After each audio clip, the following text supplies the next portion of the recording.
E o título da lição de hoje é Texto sobre a Alma. Nós temos aqui vários exemplos, mas eu vou me ater a um exemplo. Porque veja bem, tanto antes de ontem, quanto hoje, ainda a gente está explicando a ideia das palavras, o que cada palavra significa. Eu sei que na mente de muitas pessoas existe assim, tá bom, pastor, eu estou compreendendo essa questão, mas quando uma pessoa morre, né? O que sobra? O que fica? Para onde é que vai? Todas essas questões nós ainda vamos responder. Por enquanto, a gente está parado aqui, ó, nessa continha de matemática, né? Que 1 mais 1 igual a 2. Vamos lá? Nossa continha é o quê? Pó da terra mais o fôlego. Fôlego, que também é traduzido como espírito. Essas duas coisas, elas geram o quê? Alma. Que alma também significa o quê?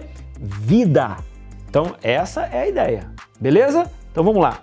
Quando eu pego a Bíblia em Gênesis, capítulo 35, versículo 18, é só um desses exemplos para que você compreenda bem esse conceito. Ao sair-lhe a alma,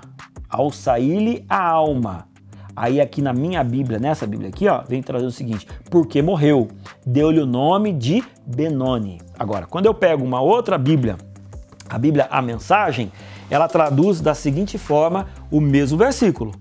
Antes de dar o último suspiro, porque estava morrendo, o que acontece? O texto bíblico ele foi escrito numa outra língua, uma língua muito antiga, e que nem sempre o tradutor ele consegue pegar exatamente o que o autor estava querendo dizer e traduzir para você. E mais, às vezes traduz e você não compreende, às vezes você não tem assim o completo entendimento sobre aquela palavra. E não tem nada a ver com esse assunto, mas só para você entender. Quando fala assim, Jesus foi batizado. Batizar é uma palavra que você não está acostumado no dia a dia, nem eu. Mas batizar, a palavra batizar significa mergulhar.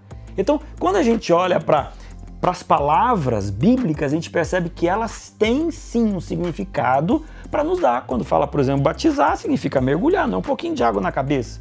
Quando você fala a respeito da alma, é exatamente isso. O que é a alma? Quando uma pessoa perde a alma. Ela perde a alma porque ela morreu.